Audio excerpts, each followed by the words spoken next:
ETF index mutual funds నేర్చుకుని stock మార్కెట్లో రాణించాలనుకుంటున్నారా? వెంటనే ఈ నెంబర్కి కాల్ చేయండి. నమస్కారం డాక్టర్ ప్రదీప్ జోషి గారు. నమస్తే అండి. చాణక్య సిరీస్ గురించి మనం మాట్లాడుకుంటున్నాము అండ్ అందులో భాగంగానే చాలా విషయాలు మీరు చెప్పున్నారు. ఈ ఎపిసోడ్లో భాగంగా చాణక్య నీతిలోనే కొంతమంది అయితే కింద thank you so much for the Joshi మంత్రాన్ని కూడా కొంతమంది పెడుతూ ఉన్నారు. Very good. Thank you very much. మళ్ళీ చాలామంది కూడా మీ ఇద్దరు కాంబినేషన్ మళ్ళీ వచ్చారు, మాకు మళ్ళీ ఒక ధైర్యం వచ్చింది, మళ్ళీ మీరు ఇద్దరు వీడియోలు చేస్తున్నారని చాలామంది పెట్టారు. ఇంకా 100 వీడియోలు చేస్తామండి, ఇంకా ఆగేది లేదు, తగ్గేది లేదు.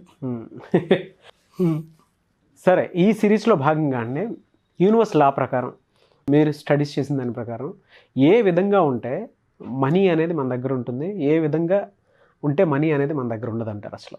సో మనీ అట్రాక్షన్ చేసుకోవాలి. ఫస్ట్ ఏంటంటే ధనము ఆకర్షణ. ధన ఆకర్షణ ఎవరికి కలుగుతుంది అని అంటే ఎవరైతే గనక నేచర్ని ప్రేమిస్తారో, యూనివర్సల్ని ఎవరైతే ప్రేమిస్తారో వాళ్ళకి ధనయోగం కలుగుతుంది. యూనివర్సల్ని ఎవరైతే ప్రేమించరో, అంటే ఎవరైతే గనక తమ థింకింగ్లో ఓన్లీ నా నా నేను అని ఎప్పుడైతే సింగులర్గా వాళ్ళ థింకింగ్ ఉంటుందో వాళ్ళకి ఎప్పుడూ డబ్బులు రావు. గుర్తుపెట్టుకోండి, 100% చెప్తున్నాను. మీరు ఎవరినైనా ప్రపంచం చూడండి, స్వార్థపరుడికి ఎప్పుడు కూడా డబ్బు రాదు. ఒకవేళ ఏ కొద్దో గొప్ప తాతల నుంచి ముత్తాతల నుంచి వచ్చిన వాడికి ఆ డబ్బులు కూడా కొన్ని రోజుల్లో కరిగిపోతాయి. నా అని ఎప్పుడైతే థింకింగ్ ఉందనుకోండి, డబ్బు అక్కడ నిలబడదు. ఎందుకోసం అంటే యూనివర్సల్ ఏం చేస్తుందంటే నీ ఒక్కోడికి అంటే నీకు ఎంత అవసరమో అంతే డబ్బులు ఇస్తుంది, మిగతా అంతా లాగేసుకుంటుంది.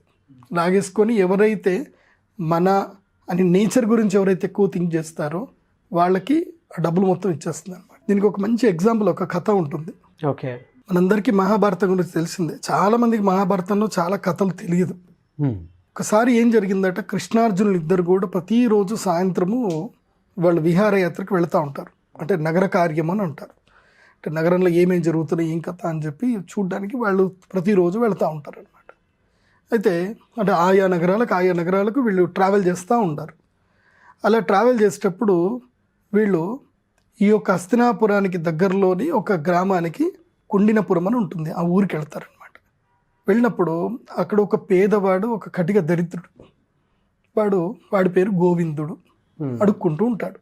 అలా కృష్ణార్జునుడు అలా వెళ్ళేటప్పుడు కృష్ణార్జునుని చూసి సంతోషించి, కృష్ణార్జునారా మీరిద్దరూ వచ్చారు, నిజంగా ఎంత సంతోషము, మీరు మహానుభావులు, అది ఇది అని ఇక పొగుడుతాడు, చేస్తాడు.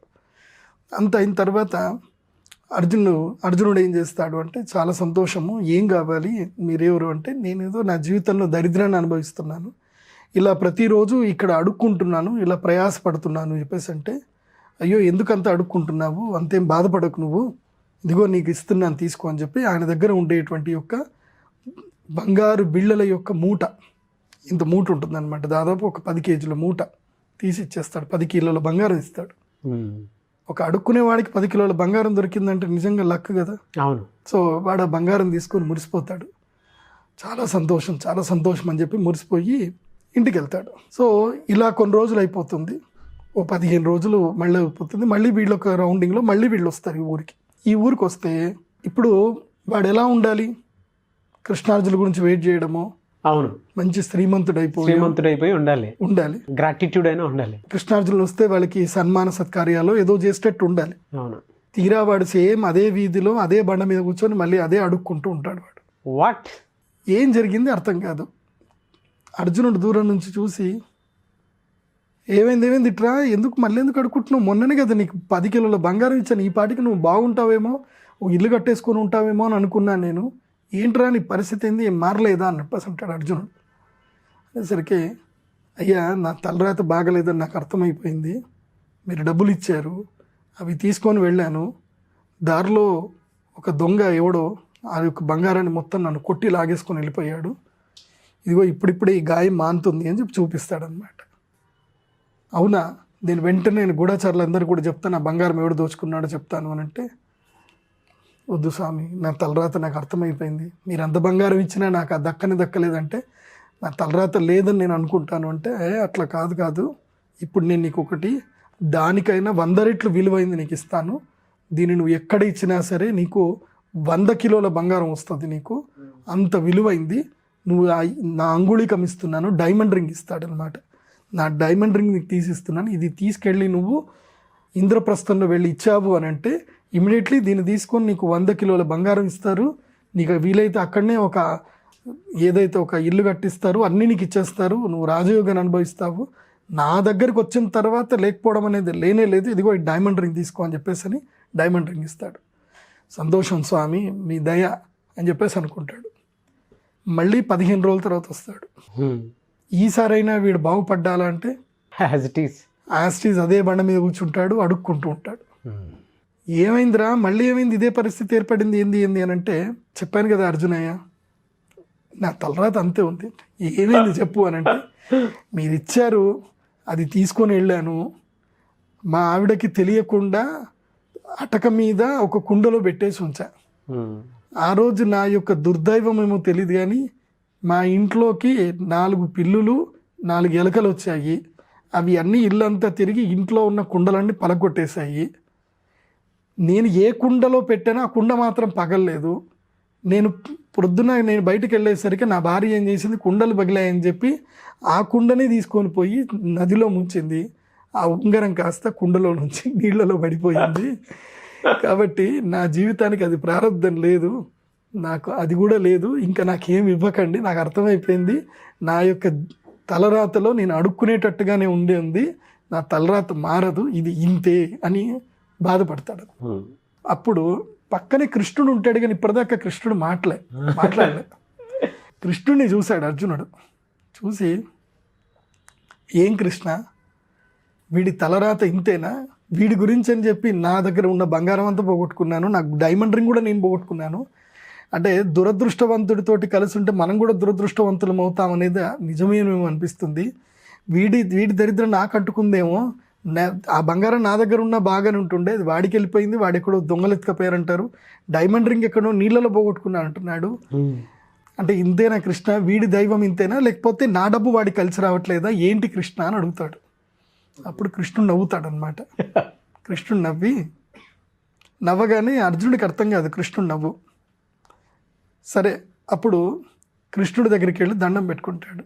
ఎవరు, ఆ బిచ్చగాడు.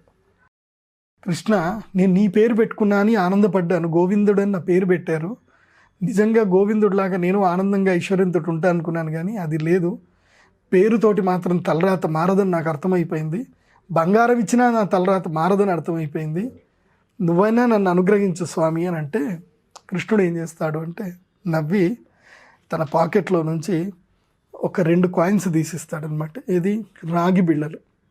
అంటే అప్పట్లో వెరీ లెస్ అనమాట, అంటే మనకి చారణ అనమాట. మీరు చారణ చూసారా మీ ఏజ్లో? నువ్వు చూడలే. మా ఏజ్కి మేము చూసాం చారణ. అంటే 25 నంబర్ 25 రాసిన ఇంత చిన్న బిల్లు ఉంటుంది అనమాట. 2 రాగి నాణాలు ఇస్తాడు కృష్ణుడు. 2 రాగి నాణాలు ఇచ్చి తీసుకో అని చెప్పి ఇస్తాడు. అప్పుడు తీసుకొని కృష్ణుడి దగ్గర చూసి, కృష్ణ, ఇది నా ప్రాప్తం, ఇప్పుడు నాకు అర్థమైంది, నాకు బంగారాలు వజ్రవైడూర్యాలు నాకేం కలిసి రావని, ఇదే నా అదృష్టం అని అర్థమైంది, ధన్యోస్మి కృష్ణ అని వెళుతూ ఉంటాడు. తీరా వెళుతూ ఉంటే ఒక అంగట్లో చేపలు అమ్ముకునేవాడు ఉంటాడు. చేపలు అమ్ముకునేవాడు ఉంటే ఒక చేప ఎగురుతూ ఉంటుంది అనమాట, ప్రాణం కోసం విలవిల కొట్టుకుంటూ ఉంటుంది. ఓకే, ప్రాణం కోసం చేప విలువిల కొట్టుకుంటుంటే వీడికి బాధ అనిపిస్తుంది.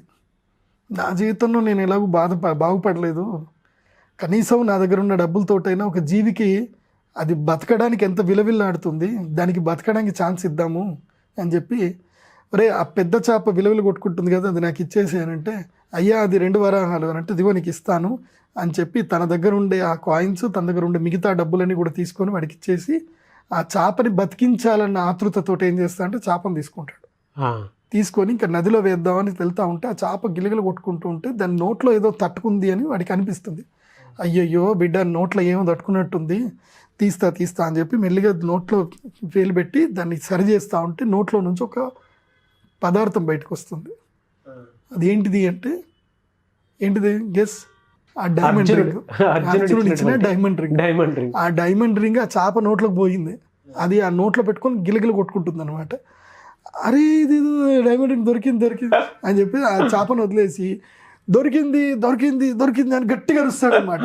అరిచేసరికి అదే టైం ఏం జరుగుతుందంటే యాదృచ్ఛికంగా ఆ ఊర్లో నుంచి ఇంకా వెళ్ళిపోదామని చెప్పి ఆ దొంగ డిసైడ్ అయిపోయి ఆ దొంగ అక్కడి నుంచి వెళ్తూ ఉంటాడు. ఏది ఆ బంగారం అంతా పెట్టుకొని పోతూ ఉంటాడు. వెళ్ళేసరికి వీడు దొరికింది దొరికింది దొరికింది దొరికింది అనేసరికి ఓర్ని నేను దొరికిపోయాను రోయ్, వీడు అర్జునుడితో నిన్ననే మాట్లాడాడు, అర్జునుడికి చెప్పాడు గూఢాచారులంతా నేను తిరుగుతూ ఉన్నారు, నేనెవరో తెలిసిపోయింది, ఇంకా నా గురించి వెళ్ళి వీడు అర్జునుడికి చెప్పాడంటే ఇంకా నా జీవితం అంతా జైల్లోనే ఉంటుందని చెప్పి వాడు పరిగెత్తుకుంటూ వచ్చి వీడి కాళ్ళు పట్టుకుంటాడు. అయ్యా క్షమించు స్వామి, నీ బంగారం ఇదిగో ఎడ్ల బండిలో మొత్తం నీ బంగారం అంతా ఉంది, మొత్తం తీసుకో, ఆ బంగారం కాకుండా ఇంక ఎక్స్ట్రా బంగారం ఉంది అంత తీసుకో, నా పేరు మాత్రం అర్జునుడికి చెప్పకు అని చెప్పి వాడు దండం పెట్టి పరుగు వెళ్ళిపోతాడు. ఆ ఎడ్ల బండి వదిలేసి వెళ్ళిపోతాడు. సో ఇప్పుడు ఇతనికి డైమండ్ రింగ్ దొరికింది, ఎడ్ల బండి దొరికింది, దానితో పాటు అతని బంగారంతో పాటు ఇంకా వేరే బంగారము దొరికింది. అవన్నీ తీసుకొని అలా వెళుతూ ఉంటే మళ్ళీ కృష్ణార్జునులు కనిపిస్తారు. కృష్ణార్జునులు కనిపి స్వామి స్వామి ధన్యోస్మి ధన్యోస్మి, ఇదిగో మీరు ఇచ్చిన ఉంగరము దొరికింది, బంగారము దొరికింది, అన్నీ దొరికాయి, కృష్ణ ధన్యోస్మి అని అంటాడు. అనగానే అర్జునుడికి అర్థం కాదు. కృష్ణుని అడుగుతాడు, స్వామి ఇదేంది లాజిక్, నాకు అర్థం కాలేదు, ఈ లాజిక్ మీరు నాకు చెప్పాల్సిందే. నేను ఇప్పుడు వాడు శ్రీమంతుడు అవ్వాలి అని నేను బంగారం ఇచ్చాను, అది వాడికి దొక్కలే. డైమండ్ రింగ్ ఇచ్చాను, దొరకలేదు. నువ్వేం చేసావు, 2 రాగి నాణాలు ఇస్తే ఇచ్చావు, నువ్వేదో మాయ చేసావు కృష్ణ, నీకు నా మీద ఏదో కోపం ఉన్నట్టుంది, వాడు నిన్ను అడగలేదని చెప్పేసానా, నన్ను అడిగాడని చెప్పేసానంటే కృష్ణుడు నవ్వి అంటాడు, అదేం కాదు, వాడి బుద్ధి ఆలోచన విధానం మారింది, అందుకోసమే వాడికి ధనం దొరికింది. ఓ ఫెంటాస్టిక్, బుద్ధి ఆలోచన విధానం అంటే ఏంది కృష్ణ అర్థం కాలేదంటే, నువ్వు మొదలు వాడికి బంగారం ఇచ్చినప్పుడు వాడి కేవలం వాడి ఆలోచన ఏంటంటే నేను బాగుపడతాను, నేను ఇల్లు కట్టుకుంటాను, నేను అది చేసుకుంటాను ఇది చేసుకుంటానని వాడి దృష్టిలో నేను అని మాత్రమే ఉండేది. కాబట్టి వాడికి అది వాడిది రాలేదు. ఎందుకోసం అంటే వాడు నేను అని అనుకుంటే యూనివర్సల్ వాడికి సపోర్ట్ చేయలేదు. దొంగ రూపంలో వాడి డబ్బుని యూనివర్సల్ నేచర్ తీసుకెళ్ళిపోయింది. అవును. సెకండ్ టైం ఏం చేశాడు అంటే, నేను నా భార్య పిల్లలు అనుకున్నాడు, అది ఇంటి వరకు వెళ్ళగలిగాడు, అక్కడి వరకే వెళ్ళగలిగాడు. కానీ అక్కడ ఎంతవరకు అంటే వాడికి ఆల్రెడీ వాడి భార్య పిల్లలు తినేంత డబ్బు వాడి దగ్గర ఉంది. కాబట్టి ఆ ఉంగరం అక్కడ నిలబడలే. ఎందుకోసం అంటే నేను నా భార్య పిల్లలు అనుకున్నాడు, మాత్రం ఆ బంగారం అక్కడికి వెళ్ళిన తర్వాత యూనివర్సల్ చూసింది, నేచర్ చూసింది, ఈ బంగారం ఇక్కడ వీడికి అవసరమా కాదా అని చూసింది. చూస్తే ఏమైంది, వాడికి ఆల్రెడీ ఇంట్లో భార్య పిల్లలకు జీవితాంతం సరిపడ తినేంత డబ్బు అయితే వాడి దగ్గర ఉంది, భూమి కూడా ఉంది వాడికి. కాబట్టి ఇది అక్కర్లేదు అని చెప్పి యూనివర్సల్ నేచర్ ఏం చేసింది, తీసుకెళ్ళిపోయింది డైమండ్ రింగ్.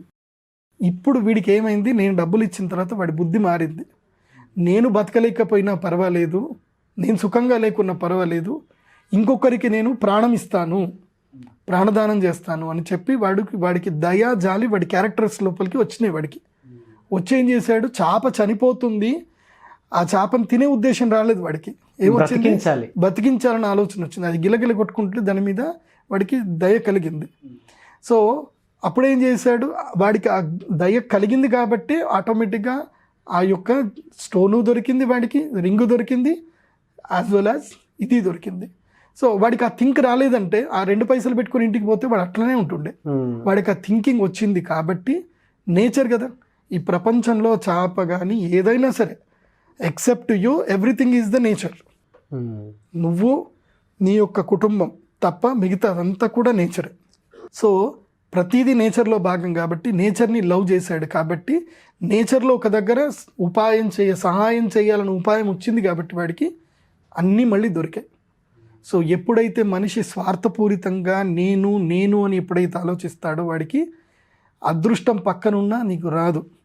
అంగట్లో అన్నీ ఉన్నా అల్లుడి నోట్లో ఇదేమంటారు కదా, శని అన్నట్టు మోచేతుకు బెల్లం పెట్టినట్టు ఉంటుంది వాళ్ళ జీవితం అంతా కూడా. నేను ఎంతోమందిని చూస్తాను, వాళ్ళ దగ్గర భూములు ఉంటాయి, ఆస్తులు ఉంటాయి, అన్నీ ఉంటాయి, తీరా భూముల వర్త్ ఏమో 10 కోట్లు 20 కోట్ల వర్త్ ఉంటుంది. మళ్ళీ అదే కూన పెంకటిల్లు, అదే జీవితం అట్లాగే గడుపుతూ ఉంటారు. వాళ్ళు యూనివర్సల్కి ఏం చేయరు కాబట్టి వాళ్ళకి ఏవి కూడా జరగవు. లేకపోతే ఏదో ఒకటి జరుగుతుంది, అమ్ముదామని పోయేసరికి కూడా వచ్చి కోర్టు కేసు ఇస్తాడు, ఏదో ఒకటి జరుగుతుంది.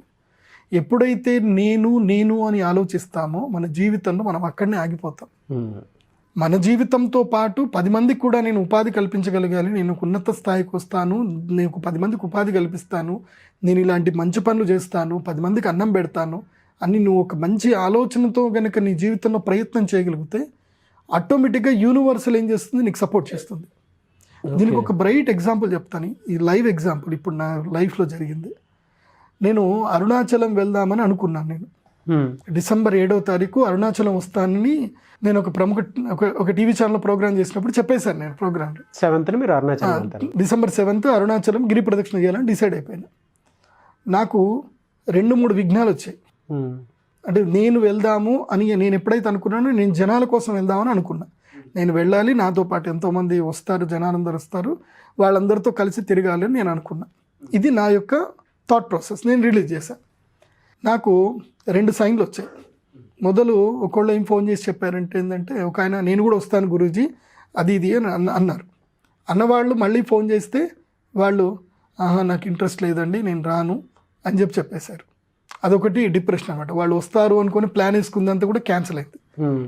సరే, నెక్స్ట్ ఇంకొకటి ఏంటంటే, ఇంకొక పర్సన్ కూడా నేను వస్తాను గురూజీ, మనం ఫ్లైట్లో మనం వెళ్దాం అని చెప్పేసాను గురూజీ.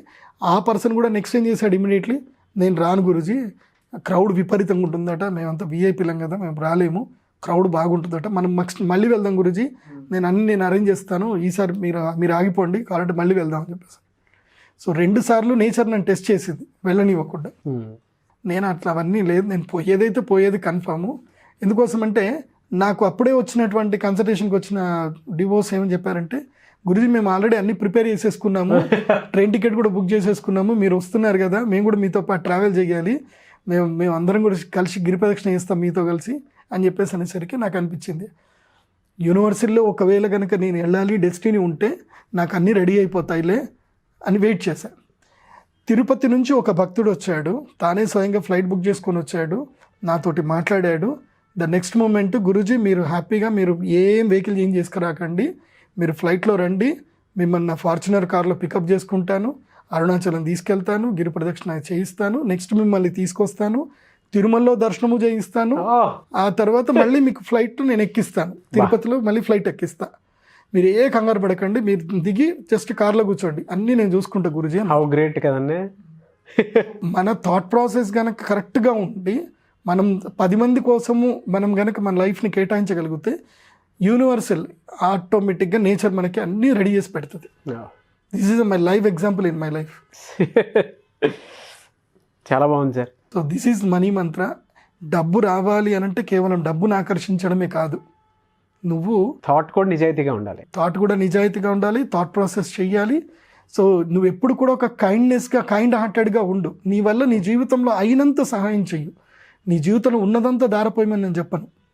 నీ వల్ల నీ అందుబాటులో నువ్వు సహాయం చేయగలిగినంత చేసేసేయాలి. చేస్తే యూనివర్సల్ నోట్ చేసి పెట్టుకుంటుంది.